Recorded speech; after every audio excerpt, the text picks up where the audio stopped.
दोस्तों इंपॉर्टेंट है ना, निचोड़, हिंदी साहित्य का निचोड़ जो अपनी क्लास चलती है शाम को 6:30 बजे चलती है। ठीक है, सभी लोग आ चुके हैं। अब कल अपन ने यहां तक पढ़ लिया था कि तुलसीदास की जो रामज्ञा प्रश्नावली है इसका संबंध कैसे है, ज्योतिष से है ना। अपन ने दोस्तों एक ट्रिक पढ़ी थी तुलसीदास की, क्या पढ़ी थी, तुलसीदास की रचनाएं पढ़ी थी कि जिसमें राम और मंगल आए वो किसकी, अवधि की, और जिसमें राम और मंगल ना आए वो ब्रज भाषा की, सीधी सीधी है। ठीक है, तो ये तो आपको पता ही चल गया। लेकिन कुछ रचनाएं मैंने आपको बताई थी कि इनको आपको याद रखना है। जैसे रामज्ञा प्रश्नावली की बात करें तो ये ज्योतिष ग्रंथ है ना। वैराग्य संदीपनी में संत महंतों के लक्षण वर्णे थे। ठीक है, और कबीर कहानी राखी नहीं वर्णाश्रम सट दर्शनी, ये जो नाभादास ने पंक्ति कही थी है ना। तुलसीदास की अंतिम रचना कौन सी है, तो हनुमान बाहुक मानी जाती है दोस्तों, और एक कविता बली में है ना इसको सम्मिलित किया गया हनुमान बाहुक को। तो कभी कभी आप लोग कंफ्यूज नहीं होना, कहीं कहीं आपको कविता बली भी इनकी अंतिम रचना मिल जाएगी। ठीक है, तो रामानंद को उत्तर भारत में भक्ति का प्रसार करने का श्रेय है, उत्तर भारत में भक्ति का प्रसार करने का श्रेय किसको है, रामानंद को। ठीक है, तुलसी की भक्ति का स्वरूप क्या है दोस्तों, दास भाव है। तुलसी की भक्ति का स्वरूप क्या है, दास भाव। राम और सीता के विवाह के अवसर पर केशवदास ने मिथिला की स्त्रियों से गारी गीत गवाया था, गारी गीत है ना। और तुलसीदास को जातीय कवि कहा जाता है दोस्तों। तुलसीदास को आपसे क्वेश्चन आएगा कि जातीय कवि किसे कहा जाता, तब आपका उत्तर हो जाएगा तुलसीदास को। रहीम कृत मदनाष्टक, मदनाष्टक की भाषा क्या है, तो आपको बताना है खड़ी बोली।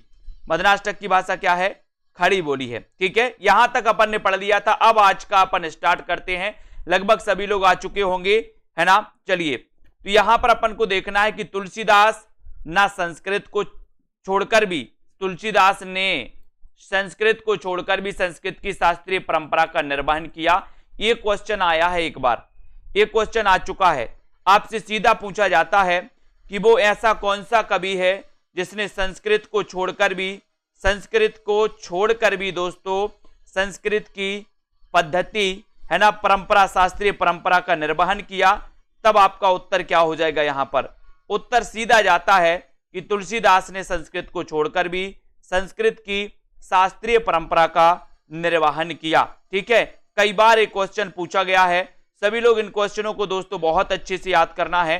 ठीक है, सभी लोगों को इस प्रकार से याद भी करना है कि ये क्वेश्चन हमेशा पूछा जाता है कि तुलसीदास ने संस्कृत को छोड़कर भी संस्कृत की शास्त्रीय परंपरा, संस्कृत की शास्त्रीय परंपरा का निर्वहन किया।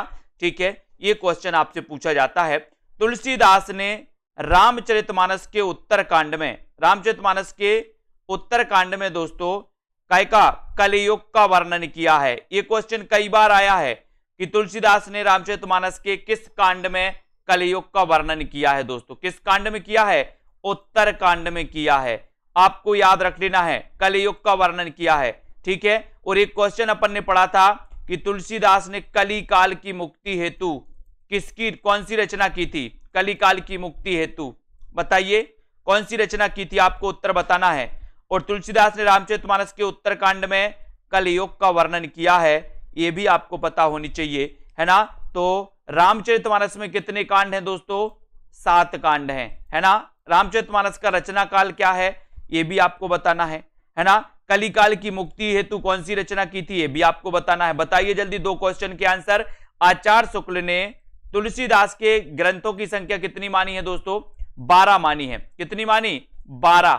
ठीक है, 12 प्रमाणिक ग्रंथ माने किसने, आचार्य रामचंद्र शुक्ल ने। और इन 12 प्रमाणिक ग्रंथों में आपको पढ़ना है कि इनकी दोस्तों प्रथम रचना जो मानी जाती है वो वैराग्य संदीपनी मानी जाती है, और अंतिम रचना इनकी कविता बली या दोस्तों हनुमान बाहुक, ऑप्शन में कभी आए तो हनुमान बाहुक। ठीक है, इनको आपको याद रख लेना। और कलिकाल से मुक्ति हेतु इन्होंने रचना की थी दोस्तों कौन सी, विनय पत्रिका। विनय पत्रिका की भाषा कौन थी, तो भाषा विनय पत्रिका की ब्रज भाषा थी। ठीक है, प्राणचंद चौहान का संबंध राम भक्ति शाखा से है। प्राणचंद चौहान का संबंध किससे है, तब आपका उत्तर होता है राम भक्ति शाखा से। प्राणचंद चौहान का संबंध किससे है, तब आपका उत्तर होता है राम भक्ति शाखा से, राम भक्ति शाखा से। इनको अपन को याद करना। अयोध्या कांड के प्रथम श्लोक में शंकर की स्तुति की गई है। अयोध्या कांड के प्रथम श्लोक में काय की, शंकर की स्तुति की गई दोस्तों, अयोध्या कांड के है ना प्रथम श्लोक में। तो इनको आपको याद रख लेना है। प्राणचंद चौहान का संबंध एक कई बार पूछा गया है ना, आपसे पूछा जाता है दोस्तों, इनको भी अपन को याद करना है, ठीक है। और यहां पर देखो तुलसीदास ने संस्कृत को छोड़कर भी संस्कृत की परंपरा का निर्वहन किया, ये क्वेश्चन आपका कई बार आया। रामचरितमानस में 7 कांड है, उत्तरकांड में कलयुग का वर्णन है, ये आपको पता चलना है ना। आचार्य रामचंद्र शुक्ल ने तुलसीदास की कितनी रचनाओं को प्रमाणिक माना? 12 रचनाओं को प्रमाणिक माना। प्राणचंद चौहान का संबंध राम भक्ति शाखा से है ना। और एक क्वेश्चन पूछा जाता है रामायण महानाटक, रामायण महानाटक कई बार पूछा गया कि रामायण महानाटक के रचनाकार कौन है, तब आपको प्राणचंद चौहान लगाना है। रामायण महानाटक है ना, बोले रामायण तो हमारी प्राण है, तो रामायण महानाटक के रचनाकार प्राणचंद चौहान, और ये राम भक्ति शाखा से संबंधित थे। अयोध्या कांड के प्रथम श्लोक में दोस्तों शंकर की स्तुति की गई। किसकी स्तुति की गई? शंकर की, है ना। चित्रकूट निवास रामचरितमानस के अयोध्या कांड का हिस्सा है। चित्रकूट निवास ये रामचरितमानस के अयोध्या कांड का हिस्सा माना जाता है, ठीक है। राम राज्याभिषेक की तैयारी रामचरितमानस के अयोध्या कांड से संबंधित है। ऐसे अगर क्वेश्चन आपसे पूछे जाएं कि राम के राज्याभिषेक की जो तैयारी है ये रामचरितमानस के किस कांड से संबंधित है, तो अयोध्या कांड से संबंधित है। चित्रकूट निवास किस कांड से संबंधित है? अयोध्या कांड से संबंधित है ना। अयोध्या कांड के प्रथम श्लोक में है दोस्तों, तो शंकर की स्तुति किस श्लोक में मिलती है? तो प्रथम श्लोक किस कांड के? अयोध्या कांड के, है ना। प्राणचंद चौहान का संबंध किससे है? तो राम भक्ति शाखा से है, इनको अपन को पढ़ना है ना। काठकोप राम की पादुका के अवतार माने जाते हैं दोस्तों, काठकोप राम की पादुका के अवतार, है ना। ये काठकोप अपन को याद रखना है। और यहां पर आते वाल्मीकि रामायण का भाषा अनुवाद विष्णुदास ने किया है दोस्तों, भाषा अनुवाद। आपसे क्वेश्चन बनेगा कि वाल्मीकि रामायण का भाषा अनुवाद किसने किया, तो आप क्या बताओगे? क्या बताओगे? वाल्मीकि रामायण का भाषा अनुवाद विष्णुदास ने किया है। वाल्मीकि रामायण का भाषा अनुवाद किसने किया है? विष्णुदास ने किया है ना। और भक्तमाल के टीकाकार कौन माने जाते हैं? भक्तमाल के टीकाकार प्रियादास। ये बहुत ही बढ़िया दोस्तों क्वेश्चन है। भक्तमाल के टीकाकार प्रियादास, भक्तमाल के टीकाकार प्रियादास, कई बार क्वेश्चन आया है, ठीक है। और भक्तमाल आपको याद रख लेना है कि भक्तमाल के रचनाकार कौन है, तो भक्तमाल के रचनाकार है नाभादास। नाभादास के गुरु का नाम क्या है? तो नाभादास के गुरु का नाम अग्रदास। ध्यान मंजरी किसकी रचना है? ध्यान मंजरी के रचनाकार कौन है? तो अग्रदास, है ना। भक्तमाल किसकी रचना है? नाभादास की, है ना। और भक्तमाल के टीकाकार कौन है? तो प्रियादास, ठीक है। और वाल्मीकि रामायण का भाषा अनुवाद किसने किया? तो विष्णुदास ने किया, ठीक है, विष्णुदास ने, है ना। और राम काव्य की प्रमुख भाषा कौन सी है? तो याद रख लेना राम काव्य दोस्तों प्रायः अवधी भाषा में लिखा गया। राम काव्य प्रायः अवधी भाषा में लिखा गया। और तुलसी चरित के रचनाकार रघुबर दास माने जाते हैं। अब यहां पर तुलसी चरित दिया है तो आप तुलसी नहीं लगा देना, कभी पूछा जाए तो, वैसे कम पूछा जाता है, लेकिन तुलसी चरित के रचनाकार आपको लगाना है कि रघुबर दास हैं, है ना। और तुलसीदास को बुद्ध देव के बाद सबसे बड़ा लोकनायक गिरियर्सन ने कहा है। बहुत बढ़िया प्रश्न है। तुलसीदास को बुद्ध देव के बाद सबसे बड़ा लोकनायक किसने कहा? सबसे बड़ा लोकनायक किसने कहा? आपको बताना गिरियर्सन ने। तुलसीदास को बुद्ध देव के बाद सबसे बड़ा लोकनायक किसने कहा? तो गिरियर्सन ने कहा। दोस्तों ये क्वेश्चन कई बार आया है, इसलिए इसको भूलना नहीं है। तुलसीदास को बुद्ध देव के बाद सबसे बड़ा लोकनायक किसने कहा? आपको बताना गिरियर्सन ने, है ना। तुलसीदास की अलौकिक घटनाओं का चित्रण गोसाई चरित में हुआ है दोस्तों। तुलसीदास की अलौकिक घटनाओं का जो चित्रण है वो किसमें हुआ? गोसाई चरित में, है ना। और तुलसीदास 16वीं शताब्दी में विद्यमान थे दोस्तों, 16वीं शताब्दी में, है ना। विनय पत्रिका में आत्मनिवेदन 21 रागों में हुआ, विनय पत्रिका, है ना। खैर विनय पत्रिका का यही पूछा जाता है दोस्तों कि विनय पत्रिका के रचनाकार कौन है? तुलसीदास। दूसरा पूछा जाता है कलिकाल से मुक्ति हेतु कौन सी रचना की? विनय पत्रिका। विनय पत्रिका की भाषा क्या है? तो ब्रज भाषा। इतना ही क्वेश्चन आता है ना। इसमें आत्मनिवेदन 21 रागों में हुआ है। और विनय पत्रिका का अन्य नाम है दोस्तों विनयावली। कभी आपसे पूछा जाए कि विनय पत्रिका का अन्य नाम क्या है, तो अन्य नाम माना जाता है दोस्तों कौन सा? विनयावली। क्या माना जाता है? विनयावली, ठीक है। किसी कंदा कांड से उत्तर कांड तक की रचना तुलसीदास ने कहां पर की थी? तो काशी में की थी। कौन से कांड से? किसी कंदा कांड से उत्तर कांड तक की जो रचना है वो तुलसीदास ने कहां पर की थी? तब आपका उत्तर हो जाएगा ये इन्होंने की थी दोस्तों काशी में। किष्किंधा कांड से उत्तर कांड तक की रचना तुलसीदास ने कहां पर की थी? आपका उत्तर हो जाएगा काशी में की थी, है ना। तुलसीदास ने रामचरितमानस की रचना 1574 ईस्वी में आरंभ की थी दोस्तों। 1574 में आरंभ की थी तुलसीदास ने रामचरितमानस की रचना, रामचरितमानस की रचना, है ना। 1574 आपको याद रख लेना है। और अपन पढ़ते ना 1574 और संवत की बात करें तो क्या आएगा? रामचरितमानस की रचना 1574, ठीक है, 1574 याद रख लेना। और यहां पर अपन ने याद कर लिया कि वाल्मीकि रामायण का भाषा अनुवाद विष्णुदास ने किया। भक्तमाल के टीकाकार कौन है? प्रियादास हैं। राम काव्य की प्रमुख भाषा कौन सी है? अवधी। तुलसी चरित्र के रचनाकार कौन है? रघुवर दास हैं, है ना। तुलसीदास को बुद्ध देव के बाद सबसे बड़ा लोकनायक किसने कहा? तो गिरियर्सन ने। ये क्वेश्चन आपने देख लिया, ठीक है। और तुलसीदास 16वीं शताब्दी में दोस्तों ये विद्यमान थे, ये भी अपन को पता चल गया, ठीक है। और रामचरितमानस का जो रचना काल माना जाता है वो 1574, यानी कि दोस्तों संवत 1631। 2 वर्ष 7 माह है, 2 वर्ष 7 माह और 26 दिन इसमें लगे थे दोस्तों। 2 वर्ष 7 माह और 26 दिन इसकी रचना में लगे थे। किसकी रचना में? किसकी रचना में? रामचरितमानस की। 2 वर्ष 7 माह और 26 दिन, 2 वर्ष 7 माह और 26 दिन। इतना क्वेश्चन आपको, इतनी चीजें याद रखनी है। बात कर लेते दोस्तों अगले प्रश्न की। यहां पर आते हैं, रामचरितमानस अवधी भाषा का सर्वाधिक लोकप्रिय महाकाव्य है, अवधी भाषा का, है ना। कभी कभी रामचरितमानस की भाषा भी पूछ ली जाती है, तो आपको पता होगा अवधी भाषा में। आपको बताना है सूफी काव्य किस भाषा में लिखा गया। सूफी काव्य प्रायः बताना है ना। अधिकांश सूफी काव्य किस भाषा में लिखा गया? जल्दी से बताओ किस किस से बनता है ना। तुलसीदास ने मीन की शनिचरी का वर्णन कवितावली में किया है दोस्तों, है ना। कवितावली में किया है। ये आपको मीन की शनिचरी का वर्णन काय में किया है? कवितावली में किया है। और तुलसीदास ने मीन की शनिचरी का वर्णन किस में किया? ये क्वेश्चन आया हुआ है। तो मीन की शनिचरी का वर्णन कवितावली में, सीधा सीधा अपन को याद करना है, ठीक है। सभी को पता है कि सर जो सूफी काव्य है प्रायः अवधी भाषा में ही लिखा है, अवधी में लिखा है। अब कभी आपसे अगर पूछा जाए कि बताइए चित्रावली की भाषा क्या थी, तो आप क्या लगाओगे? अवधी। आपसे पूछा जाएगा पद्मावत की भाषा क्या थी, तो अवधी। एक कॉमन सेंस आपको लगाना है ना। कवितावली को कवित्त रामायण भी कहा जाता है दोस्तों, कवितावली को कवित्त रामायण भी कहा जाता है। नहीं तो आप कभी कभी भूल जाओ, है ना। तो याद रख लेना, आपसे पूछा जाएगा कि कवित्त रामायण के रचनाकार कौन है, तो कवित्त रामायण के रचनाकार तुलसीदास हैं। कवितावली का अन्य नाम क्या है? तो इसे दोस्तों कवित्त रामायण कहा जाता है, कवित्त रामायण कहा जाता है। ये अपन को नहीं भूलना। आध्यात्मिक जीवन विनय पत्रिका का विषय है दोस्तों, आध्यात्मिक जीवन, है ना। ये विनय पत्रिका का विषय है। थोड़ी थोड़ी चीजें याद रखना है। अब दोस्तों इनसे दो क्वेश्चन ये पूछा जाता है कि तुलसीदास का निम्न में से बताइए कौन सा खंड काव्य है।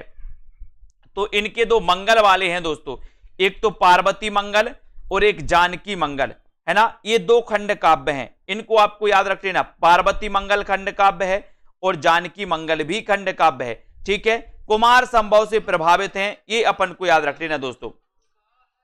ये जो पार्वती मंगल है ये कुमार संभव से प्रभावित माने जाते हैं, ठीक है। सभी लोग याद रखना। और यहां पर अपन ने देखा कि तुलसीदास की जो पार्वती मंगल है और जानकी मंगल है ये क्या है? तो ये बोले सर ये खंड काव्य है। ये क्या है?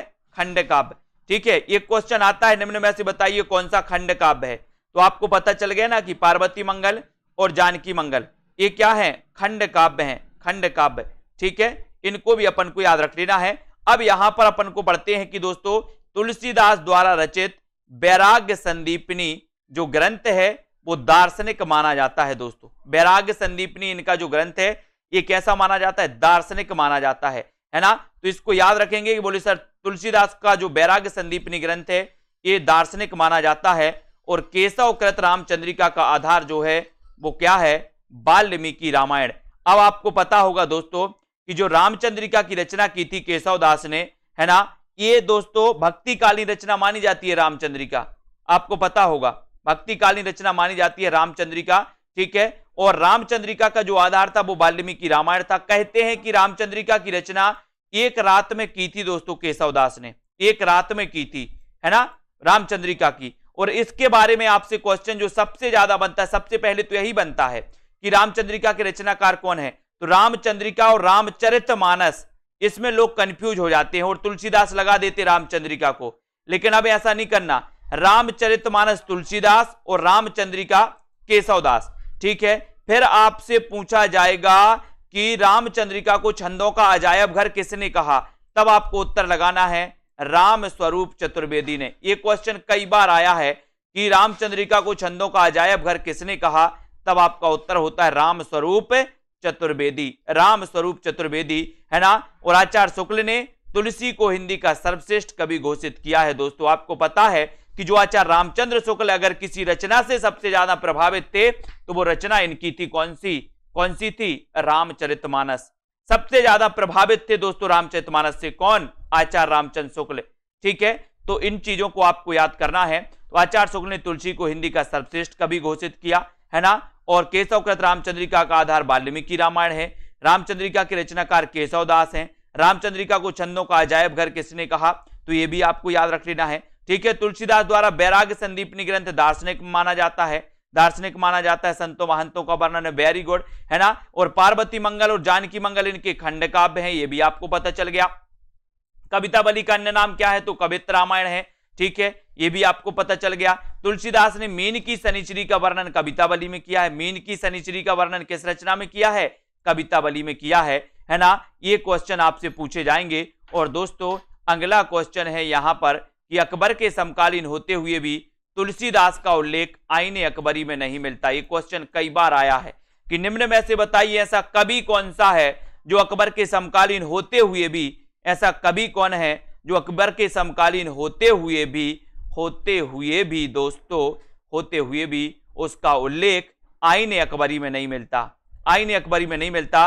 तो बहुत सारे लोग कंफ्यूज हो जाते हैं और यहां का वहां लगाते, लेकिन याद रख लेना कि तुलसीदास अकबर के समकालीन होते हुए भी इनका उल्लेख आईने अकबरी में नहीं मिलता, आईने अकबरी में नहीं मिलता। ये क्वेश्चन मोस्ट इंपॉर्टेंट है, कई बार बनता है। पार्वती मंगल और जानकी मंगल तुलसीदास के ये दो खंड काव्य हैं, दो क्या हैं, खंड काव्य, ठीक है। और रामचंद्रिका की भाषा क्या है, रामचंद्रिका की भाषा क्या है, रामचंद्रिका की भाषा दोस्तों ब्रज है, ब्रज। कौन सी भाषा रामचंद्रिका की, ब्रज भाषा है, ये भी आपको याद रख लेना। रामचरितमानस की भाषा क्या है, बोले सर अवधी है, ठीक है। रामचंद्रिका की भाषा क्या है, तो आप क्या बताओगे, भाषा है ब्रज। कौन सी भाषा है, ब्रज, ठीक है। और केशवदास को रामचंद्र शुक्ल ने कठिन काव्य का प्रेत कहा है। ये तो अपन ने कई बार मैंने आपको बताया है कि दोस्तों केशवदास को रामचंद्र शुक्ल ने कठिन काव्य का प्रेत कहा। और दोस्तों आपको पता है कि अज्ञेय को क्या कहा, अज्ञेय को कठिन गद्य का प्रेत कहा, है ना। कठिन गद्य का प्रेत कहा जाता है किसको, अज्ञेय को दोस्तों। कठिन गद्य का प्रेत अज्ञेय और कठिन काव्य का प्रेत केशवदास। कठिन काव्य, काव्य लिखा बोले सर केशवदास ने, है ना। तो क्योंकि ये कवि थे केशवदास, ठीक है, तो इन्होंने काव्य लिखा इसलिए कठिन काव्य का प्रेत केशवदास, कठिन गद्य का प्रेत अज्ञेय, ठीक है। यहां भी बहुत सारे लोग कंफ्यूज होते हैं। रामचंद्रिका की भाषा क्या, ब्रज, है ना। रामचंद्रिका को आपको याद करना है। यहां आ जाते संत काव्य स्मरणीय तथ्यों को अपन को पढ़ना है, ठीक है, ये भी आपको याद रख लेना है ना। इनको देखो, संत काव्य के स्मरणीय तथ्यों को अपन पढ़ेंगे। निर्गुण ज्ञानाश्रय शाखा का नामकरण यहां पर देखते हैं आचार्य शुक्ल, है ना। निर्गुण ज्ञानाश्रय शाखा का नामकरण किसने किया, यानी कि दोस्तों आपको पता है कि जो निर्गुण अपन बोलते हैं ना, निर्गुण ज्ञानाश्रय शाखा का जो नामकरण किया है वो आचार्य शुक्ल ने किया है ना। ज्ञानाश्रय शाखा भी इसे कहा गया। निर्गुण भक्ति साहित्य का नामकरण डॉक्टर हजारी प्रसाद द्विवेदी ने किया दोस्तों। निर्गुण भक्ति साहित्य, निर्गुण भक्ति साहित्य, निर्गुण ज्ञानाश्रय शाखा आचार्य रामचंद्र शुक्ल ने कहा इसे। निर्गुण भक्ति साहित्य डॉक्टर हजारी प्रसाद द्विवेदी ने कहा। संत परंपरा का नामकरण रामकुमार वर्मा ने दोस्तों, संत परंपरा, ठीक है। और साखी शब्द का अर्थ क्या है, तो साक्षी। यहां पर आपको याद रख लेना है, ये अपन निर्गुण काव्यधारा पढ़ते हैं। निर्गुण काव्यधारा को निर्गुण ज्ञानाश्रय शाखा रामचंद्र शुक्ल ने कहा, है ना। निर्गुण भक्ति साहित्य डॉक्टर हजारी प्रसाद द्विवेदी ने कहा, है ना। संत परंपरा का नामकरण किसने कहा, रामकुमार वर्मा ने, है ना। रामकुमार वर्मा ने दोस्तों इसे संत परंपरा कहा था। ठीक है, निर्गुण साहित्य हजारी प्रसाद, निर्गुण ज्ञानाश्रय आचार्य रामचंद्र शुक्ल। और साखी शब्द का अर्थ तो कई बार पूछा जाता है, साखी शब्द का अर्थ क्या है? आप पढ़ते हो साखी शब्द रमैनी, है ना, ऐसा पढ़ते हो, लेकिन यहां पर साखी पढ़ना है कि साखी शब्द का अर्थ क्या है, तो साखी शब्द का अर्थ होता है साक्षी। अब एक क्वेश्चन आपके लिए है कि साखी किसकी रचना है? सभी लोग बताएंगे साखी किसकी रचना है, सभी को आंसर बताना है। साखी के रचनाकार कौन है? जल्दी से सभी लोग बताएंगे, उत्तर क्या हो जाएगा? साखी के रचनाकार कौन माने जाते हैं? साखी के रचनाकार कौन माने जाते हैं? फटाफट से बताना है, सभी लोग बताएंगे, है ना। साखी के रचनाकार कौन माने जाते हैं? साखी के रचनाकार कौन माने जाते हैं? जल्दी से लिखिए सभी लोग।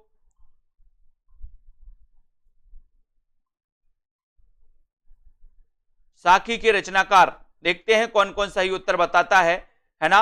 उत्तर आपका हो जाएगा दोस्तों, साखी का अर्थ है साक्षी, लेकिन आपको पता होनी चाहिए कि साखी शब्द का जो अर्थ है वो अर्थ क्या है दोस्तों? साखी शब्द का अर्थ होता है साक्षी, और साखी एक रचना है, और वो रचना किसकी है? तो वो सभी लोगों ने बताया है कि सर साखी जो रचना है वो विजय देव नारायण शाही की है। किसकी रचना है? विजय देव नारायण शाही, विजय देव नारायण शाही, इसको अपन को याद करना है। ठीक है, चलिए अगला देखते हैं, शब्द का अर्थ क्या है? शब्द का, तो शब्द और रमैनी का अर्थ दोस्तों रामायण है। ठीक है, शब्द और रमैनी का अर्थ क्या है? रामायण। ठीक है, कबीर की भाषा को सादुक्कड़ी किसने कहा? एक क्वेश्चन आपसे पूछा जाता है, कबीर की भाषा को सादुक्कड़ी किसने कहा? तो वो कहा रामचंद्र शुक्ल ने, रामचंद्र शुक्ल ने। एक क्वेश्चन आता है, और यहां पर बहुत सारा डाउट्स रहता है आप लोगों के लिए। आपसे क्वेश्चन पूछा जाता है कबीर की भाषा को सादुक्कड़ी किसने कहा? आप बताते हो रामचंद्र शुक्ल। लेकिन आपसे पूछा जाता है कि कबीर की भाषा को पंचमेल खिचड़ी किसने कहा? आप बता देते हो श्याम सुंदर दास। ठीक है, तो ये यहां पर आपको कंफ्यूज नहीं करना है, यहां पर कंफ्यूज क्रिएट नहीं करना है। साधु बन के गए थे कौन? राम। आपने देखा होगा जब वनवास गए, है ना, तो पूरे कपड़ा अपड़ा त्याग के साधु के वेश में गए, है ना। तो राम गए थे, बोले सर साधु के वेश में, तो साधु से सादुक्कड़ी और राम से रामचंद्र शुक्ल। और पंचमेल खिचड़ी जो बनेगी, अपने ग्रुप में कोई पंचमेल खिचड़ी बना के जानता हो तो पंचमेल खिचड़ी, बोले सर बड़ी सुंदर बनती है पंचमेल खिचड़ी। पंचमेल सुंदर तो श्याम सुंदर दास, पंचमेल खिचड़ी श्याम सुंदर दास ने, सादुक्कड़ी रामचंद्र शुक्ल ने। ओके, बहुत बढ़िया। उलटभाषी संध्या भाषा हरप्रसाद शास्त्री ने दोस्तों कहा था, है ना। आपको पता होगा सिद्धों की भाषा को संध्या, है ना, या संध्या भाषा हरप्रसाद शास्त्री ने दोस्तों उलटभाषी शैली भी इन्होंने कहा था। किसकी? सिद्धों की भाषा शैली को इन्होंने उलटभाषी शैली किसने कहा था? हरप्रसाद शास्त्री ने कहा था। और आपने पढ़ा है कि सिद्धों की भाषा को संध्या या संध्या भी कहा जाता है दोस्तों। अगर ये दोनों ऑप्शन आपको मिलते हैं संध्या और संध्या, तो आपको संध्या लगाना है। ठीक है, संध्या भाषा शैली कहा जाता है। ठीक है, अगर दो में से एक मिलता है तो दो में से एक आपको लगा देना है। ठीक है, उलटभाषी शैली संध्या या संध्या भाषा हरप्रसाद शास्त्री आपको याद करना है। ठीक है, हरप्रसाद शास्त्री इन्होंने उलटभाषी शैली कहा था। और संत काव्य में दोस्तों सुंदरदास को छोड़कर सभी संत कामगार थे, जैसे कबीर, जुलाहा, नामदेव, दर्जी, रैदास, चमार, दादू, बुनकर, सेना, नाई, साधना, कसाई, है ना। आपको आपने पढ़ी होगी दोस्तों, कबीर की भाषा बोले उलटभाषी शैली। ठीक है, और दोस्तों सिद्धों की भाषा को अपन ने पढ़ा था संध्या या संध्या पढ़ा था ना, कि सिद्धों की भाषा को क्या कहा जाता है? संध्या भाषा या संध्या भाषा। ठीक है, अपन ने पढ़ा था, ये भी आपको याद रख लेना। कबीर की भाषा को उलट भाषा शैली भी कहा गया, उलट भाषा। ठीक है, इनको आपको याद रखना है। अब यहां पर आते हैं दोस्तों, यहां पर आ जाओ। ये उलटभाषी शैली कहा था हरप्रसाद शास्त्री ने, कबीर की दोस्तों जो भाषा शैली थी उसको, है ना, जो संध्या या संध्या के अंतर्गत ऐसे आती है ना। संत काव्य ने सुंदरदास को छोड़कर सभी संत कामगार थे, जैसे कबीर, जुलाहा थे, नामदेव, दर्जी थे, रैदास, चमार थे, दादू, बुनकर थे, सेना, नाई थे, साधना, कसाई थे। लेकिन एक क्वेश्चन पूछा जाता है कि संत कवियों में सबसे पढ़े लिखे कौन थे? संत कवियों में सबसे पढ़े लिखे कौन थे? तो आप क्या बताओगे? सुंदरदास। सबसे पढ़े लिखे कौन थे? सुंदरदास। सबसे पढ़े लिखे कौन थे? क्वेश्चन कई बार आया है कि संत कवियों में सबसे जो पढ़े लिखे थे वो कौन थे? तब आपका उत्तर हो जाएगा दोस्तों, क्या हो जाएगा? उत्तर हो जाएगा सुंदरदास। क्या हो जाएगा? सुंदरदास। ये कई बार आपका क्वेश्चन पूछा जाता है, ठीक है। ये सुंदरदास अपन को याद करना है। इसी प्रकार से क्वेश्चन आपके आते हैं, ठीक है। मीराबाई का नाम आदर एवं प्रेम पूर्वक लेने वाले जो संत थे वो संत कौन थे? संत थे दोस्तों रैदास। आदर एवं प्रेम पूर्वक लेने वाले, और मीराबाई के गुरु का नाम क्या था? तो रैदास। कभी कभी पूछा जाता है कि मीराबाई के गुरु का नाम क्या था, तब आपका उत्तर होता है रैदास, है ना। संत कवियों में सबसे पढ़े लिखे कौन थे? सुंदरदास, ठीक है। और कबीर की भाषा को उलट भाषा शैली हरप्रसाद शास्त्री ने कहा, है ना। कबीर की भाषा को पंचमेल खिचड़ी श्याम सुंदर दास ने कहा, है ना। कबीर की भाषा को साधुकड़ी रामचंद्र शुक्ल ने कहा, है ना। और कबीर को वाणी का डिक्टेटर किसने कहा?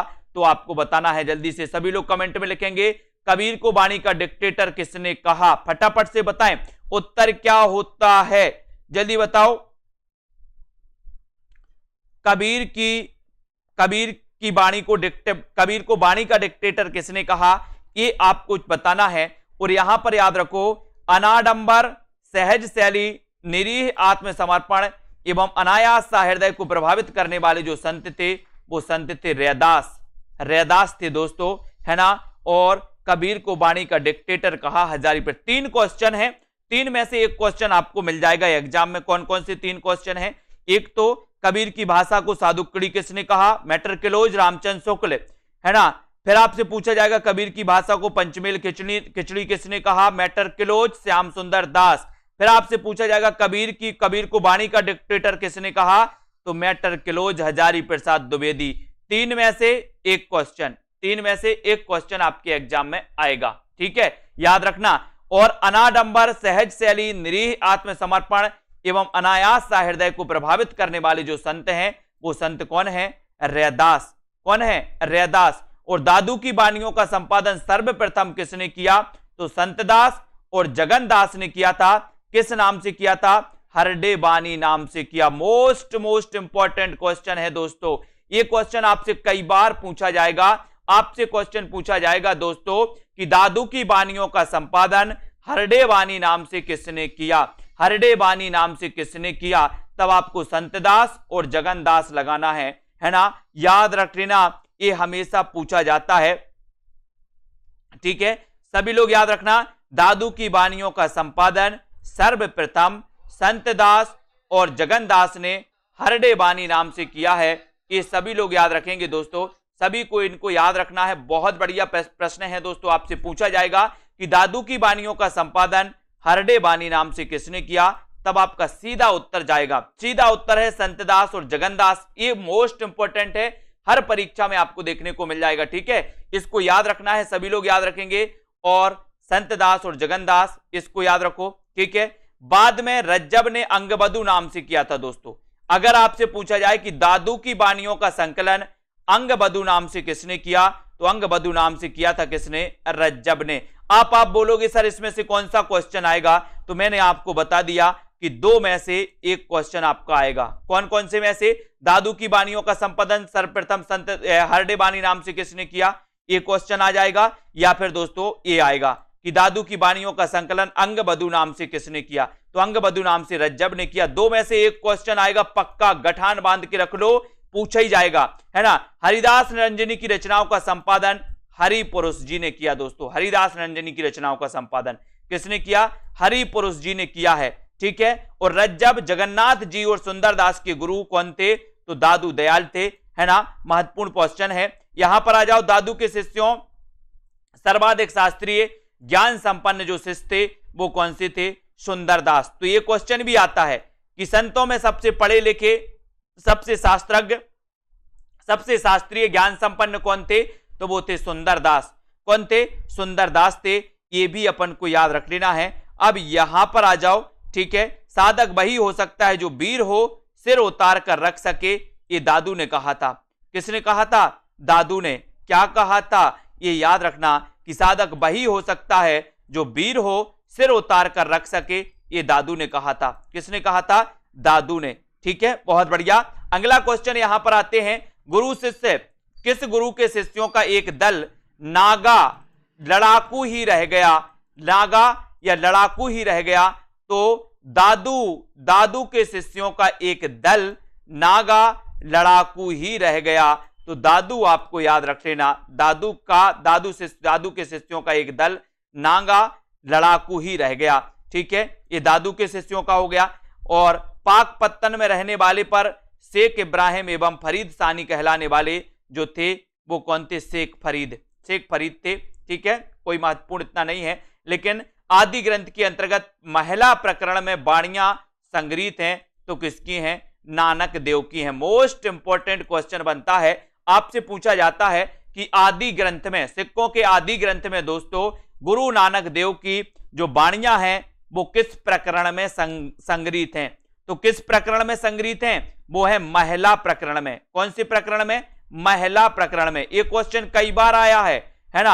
आपको याद रख लेना, सिक्कों के आदि गुरु कौन थे? गुरु नानक, है ना? और गुरु नानक की जो बाणियां थी ये दोस्तों आदि ग्रंथ के महिला प्रकरण में संग्रहित हैं। ये महिला प्रकरण भी पूछा जाता है ना? भूलना नहीं है इसको, महिला प्रकरण को। मोस्ट इंपोर्टेंट है कि गुरु नानक की बाणियां आदि ग्रंथ के अंतर्गत किस प्रकरण में संग्रहित हैं? तो महिला प्रकरण में दोस्तों। ठीक है, याद रखो। और सिख धर्म के प्रवर्तक कौन थे? गुरु नानक थे, 1469 से 1538, है ना? ये आपको याद रखना है, 1469 में इनका जन्म हुआ गुरु नानक जी का। और ये सिख धर्म के प्रवर्तक माने जाते हैं, सिख धर्म के प्रवर्तक नानक देव माने जाते हैं। और गुरु नानक की रचनाओं के संकलनकर्ता, गुरुमुखी लिपि के संकलनकर्ता कौन थे? तो गुरु अंगद। एक क्वेश्चन आता है कि पंजाबी की लिपि क्या है?